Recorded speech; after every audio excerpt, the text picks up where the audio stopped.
Buenas tardes, hermanos. Estamos presentando la clase de la escuela dominical que corresponde a esta semana. La unidad que nos ocupa tiene por nombre Viviendo con Esperanza en un Mundo Quebrantado. Y la lección de hoy es el gozo de nuestra esperanza. Vamos a trabajar un poquito en el concepto esperanza para así poder desarrollar este tema tan interesante.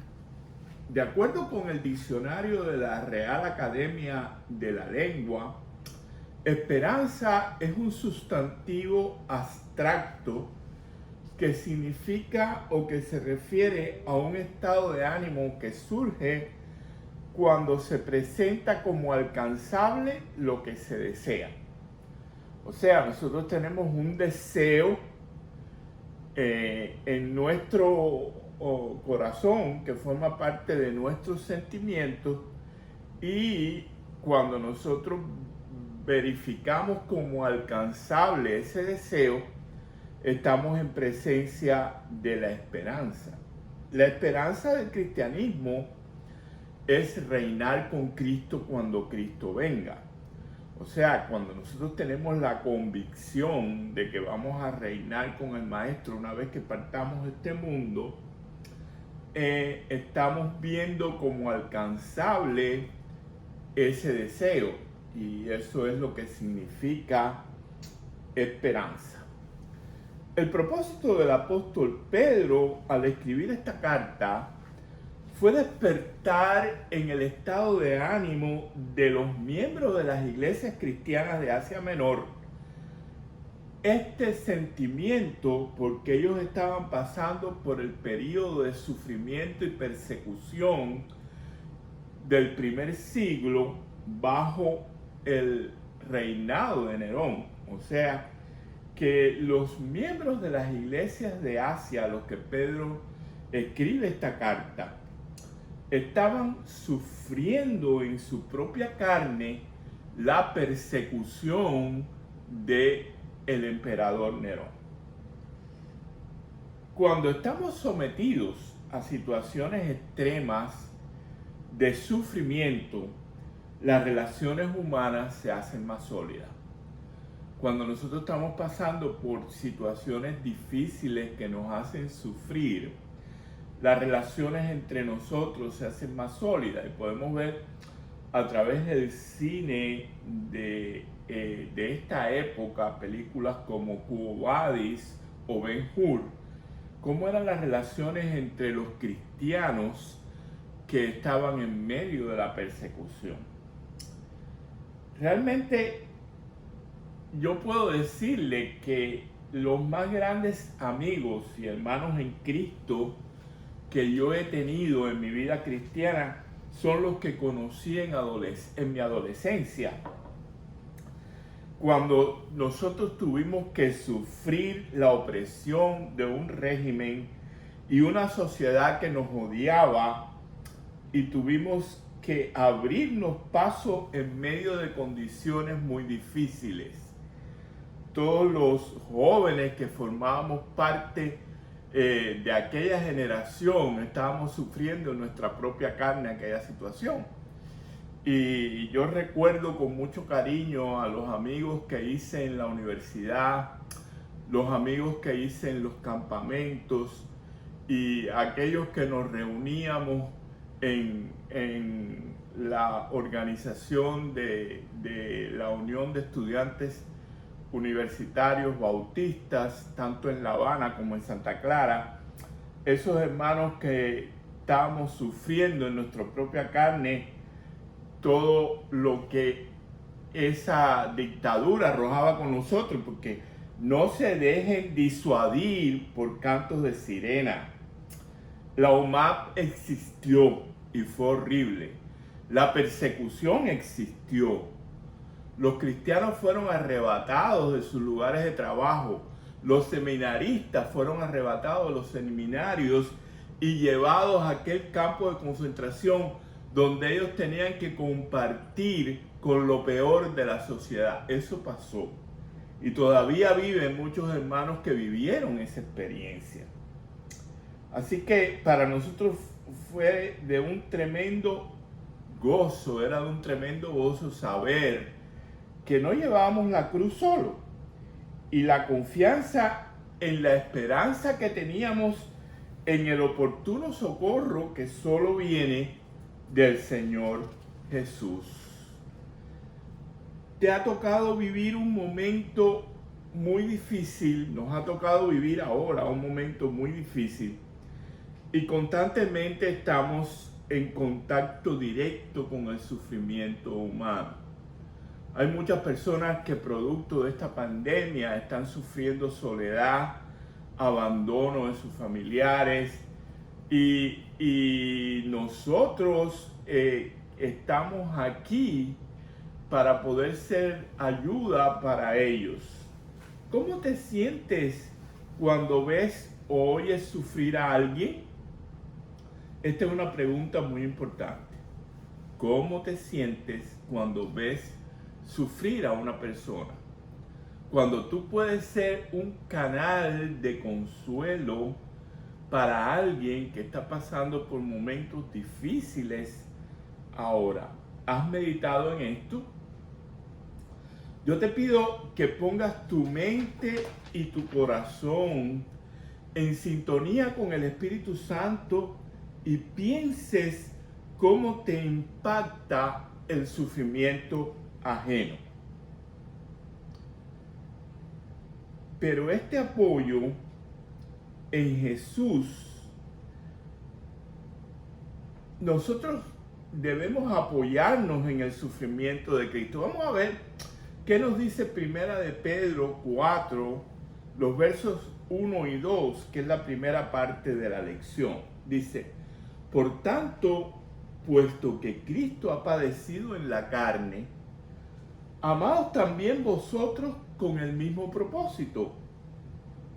Pues quien ha padecido en la carne ha terminado con el pecado, para vivir el tiempo que le queda en la carne, no ya para las pasiones humanas, sino para la voluntad de Dios. Según Pedro dice aquí, nosotros nos apoyamos en el sufrimiento de Cristo. Cristo ha padecido por nosotros en la carne y nosotros debemos imitar ese sufrimiento.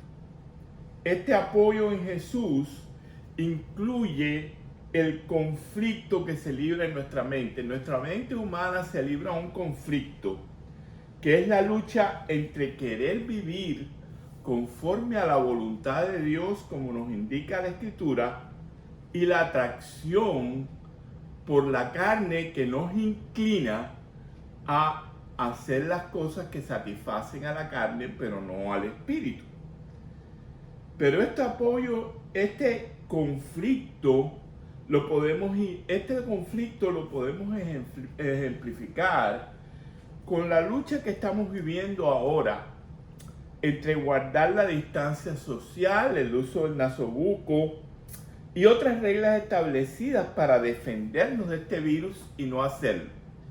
O sea, es en nosotros en nuestra mente, somos los que tomamos la decisión de seguir las reglas establecidas para defendernos del virus o no seguirlas.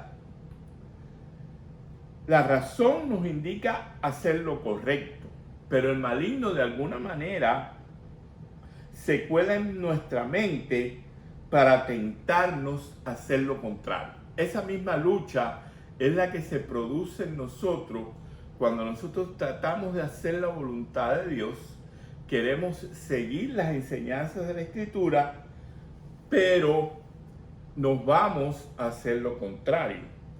Pedro nos reta no a buscar el martirio de Cristo, pero sí nos desafía de dos maneras: a luchar contra las fuerzas del maligno y no dejarse vencer por ellas, a armarnos con la mente de Cristo mediante el estudio de la palabra y la oración.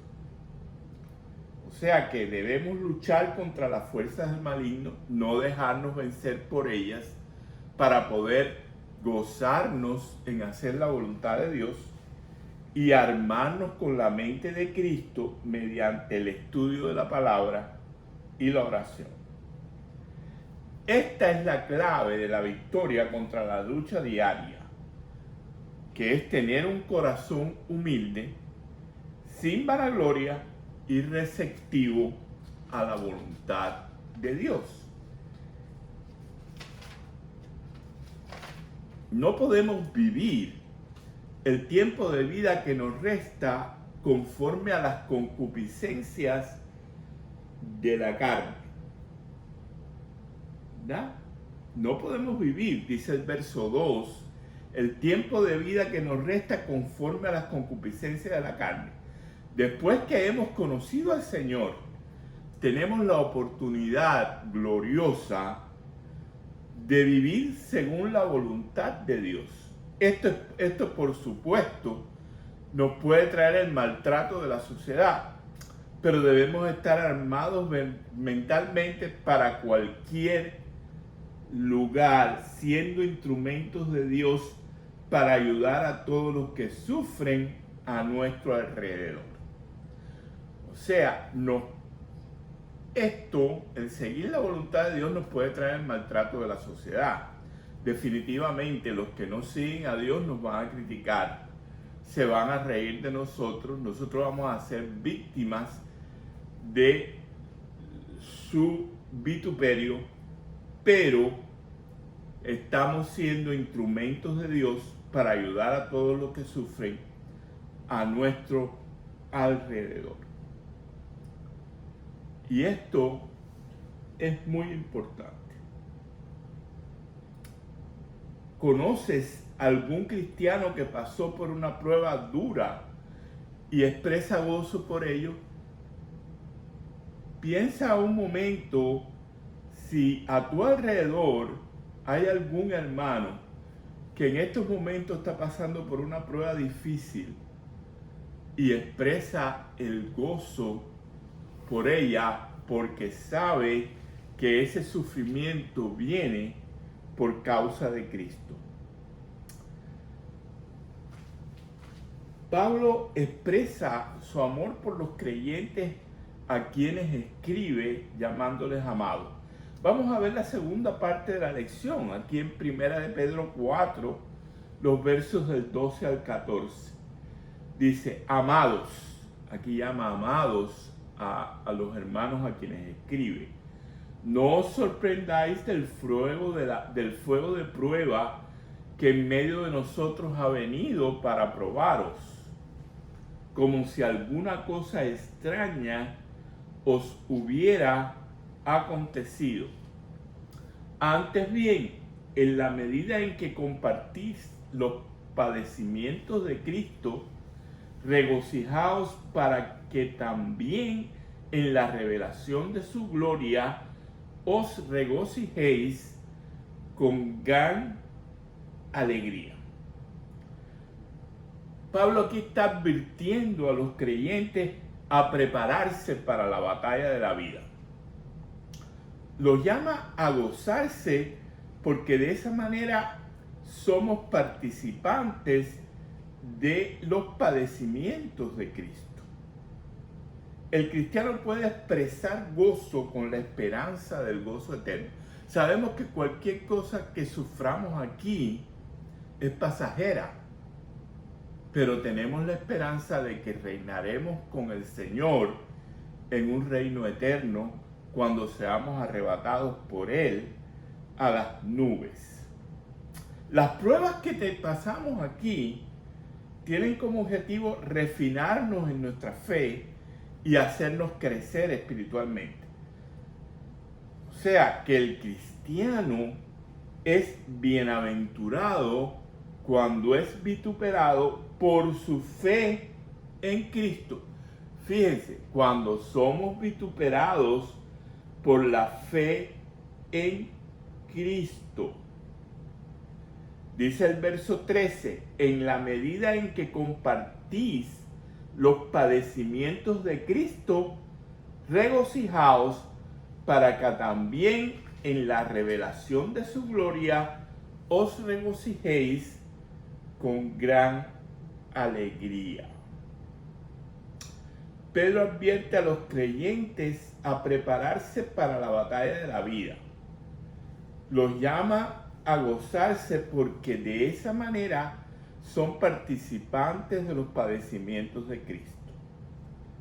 El cristiano puede expresar gozo con la esperanza del gozo eterno. El cristiano es bienaventurado cuando es vituperado por su fe en Cristo. Hay una bienaventuranza. Y saben que la palabra bienaventuranza significa 3 veces feliz. Somos bienaventurados cuando somos vituperados con la fe en Cristo. En contraste con los insultos de la sociedad, los cristianos confiamos en la bienaventuranza que significa padecer por la cruz de Cristo. El cristiano que es diferente del mundo, debemos aceptar que el mundo y el reino de Dios son 2 esferas diferentes de las tinieblas. Y esta es la base de la predicación del Evangelio.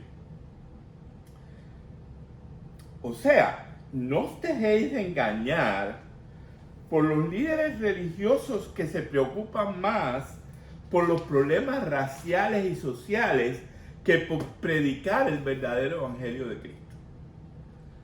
Existen muchos líderes religiosos en todas partes del mundo que se dedican a predicar por las mejoras sociales, por los cambios, por establecer toda una serie de cosas que plantea la sociedad de hoy. Pero esa no es la problemática del Hijo de Dios. La problemática del Hijo de Dios es predicar el Evangelio a tiempo y fuera de tiempo. El Evangelio puro y sin marcha. Vamos a dejar los problemas sociales que tienen que ver con la política para otros líderes. Nosotros, como hijos de Dios, tenemos que predicar el Evangelio puro y sin mancha. Y eso es muy importante porque hay muchos seguidores y manipuladores a su favor, pero sus objetivos siempre están muy lejos de la verdad de la Escritura.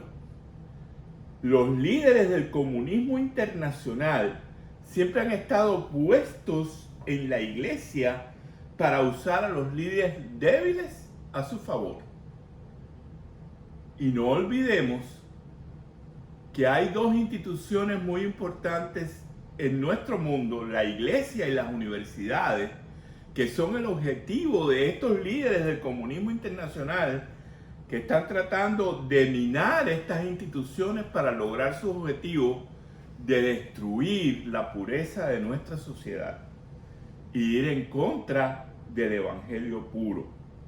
Así que no nos corresponde a nosotros como hijos de Dios inmiscuirnos en las cuestiones de este mundo. Recuerden, hermanos, la enseñanza de Jesús con la moneda con la imagen de César en su mano. ¿Cuándo fue la última vez que sufriste por causa del Evangelio? Vamos a ver la última parte de la lección en 1 de Pedro 4, del 15 al 19. Dice, que de ninguna manera sufra alguno de vosotros como homicida, o ladrón, o malhechor, o por entrometido. Pero si alguno sufre como cristiano, que no se avergüence, sino que como tal glorifique a Dios, porque es tiempo de que el juicio comience por la casa de Dios, y si comienza por nosotros primero, ¿cuál será el fin de los que no obedecen al Evangelio de Dios? Y si el justo con dificultad se salva, ¿qué será del impío y del pecador? Por consiguiente, los que sufren conforme a la voluntad de Dios, encomienden sus almas al fiel Creador, haciendo el bien. Existe una gran diferencia, hermanos, entre sufrir por cometer cosas que acarrean el castigo porque se violan leyes establecidas por la sociedad y sufrir injustamente por ser fiel al Evangelio. No es lo mismo el sufrimiento de los cristianos cuyas cabezas han rodado víctimas de los musulmanes y los talibanes en el Medio Oriente que la muerte de los que han cometido delitos legales y poseen un récord criminal. Pedro cita 4 casos que pueden acarrear castigo: homicida, ladrón, malhechor, entrometido o imprudente. Un homicida es aquel que atenta contra la vida humana. Un ladrón es aquel que se apropia de lo ajeno o que trata de apropiarse de las cosas usando medios ilegales como dar cheques falsos o como tratar de usar moneda falsa. Un malhechor es alguien que de una manera u otra está haciendo incumplimiento de la ley. Recuerden los malhechores que fueron crucificados a los lados de Jesús. Un entrometido e imprudente, este delito no es castigado por la sociedad, pero es realmente una persona entrometida e imprudente, es realmente rechazada. El que comete un delito padece con vergüenza por haber cometido un delito que va en contra de la ley establecida por los hombres. Y lo aclara muy bien Pedro aquí. Pero cuando padecemos por el nombre de Cristo, eso significa la gloria de Dios para nosotros. El designar a los hijos de Dios como cristianos fue un insulto, según se narra en Hechos 11:26. Los cristianos fueron llamados de esta forma por primera vez allá en el libro de los en la ciudad de Antioquía. Y son muchos los adjetivos despectivos con los que el mundo ateo y materialista nos designa hoy. Y ese contenido es también discriminatorio. Los cubanos sabemos muy bien lo que significa ser discriminados por la fe. Nosotros, como hijos de Dios, el ejército de Cristo, también somos víctimas de la discriminación y a veces hasta de la muerte. Hemos citado los casos que han pasado en el mundo musulmán últimamente con las congregaciones cristianas. Es muy importante lo que el apóstol aclara con respecto al concepto del juicio de valoración. Vamos a ver el verso 17. En el verso 17 dice Pedro: porque es tiempo de que el juicio comience por la casa de Dios.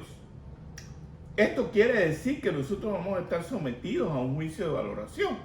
Cuando la iglesia sea levantada en las nubes, después del arrebatamiento, ahí se ofrecerá un juicio de valoración para la iglesia. No es un juicio de condenación, pero cada uno de nosotros recibiremos de acuerdo a nuestra conducta en este mundo. Y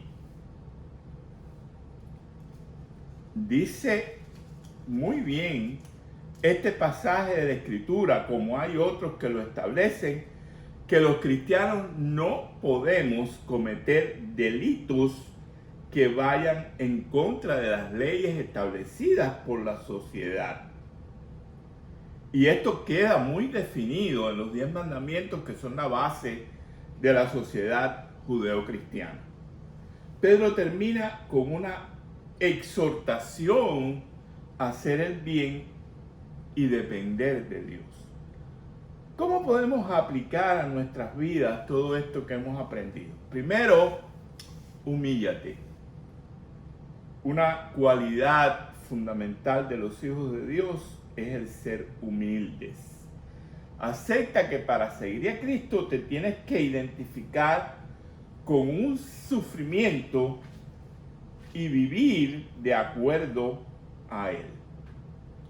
Debemos estar dispuestos a sufrir por Cristo y estar convencidos de que este sufrimiento será premiado cuando reinemos con Él. Tenemos además que aceptar por fe la presencia del Espíritu Santo en nuestra vida. ¿Quién será tu guía en tu andar cristiano? Si nosotros aceptamos la presencia del Espíritu Santo que vino a ocupar un lugar en nuestro corazón desde el día que nos arrepentimos de nuestros pecados y decidimos andar la vida cristiana, este será nuestra guía en el andar cristiano. El Espíritu Santo nunca nos llevará a hacer cosas que no sean consecuentes con la conducta de un verdadero hijo de Dios. Así que debemos depender, consultar diariamente al Espíritu si lo que estamos haciendo está acorde con la conducta de Cristo. Tenemos que constantemente estar probando nuestras actitudes y nuestro andar con el mundo con el Espíritu de Dios que mora en nosotros, con la lectura de la palabra, con la búsqueda de la perfección, como dice Pablo, prosigo al blanco, al premio de la soberana vocación que es en Cristo Jesús, Señor nuestro. Y tercero, pide a Dios que te dé una relación profunda con Él, haciéndole el Señor en todos los aspectos de tu vida.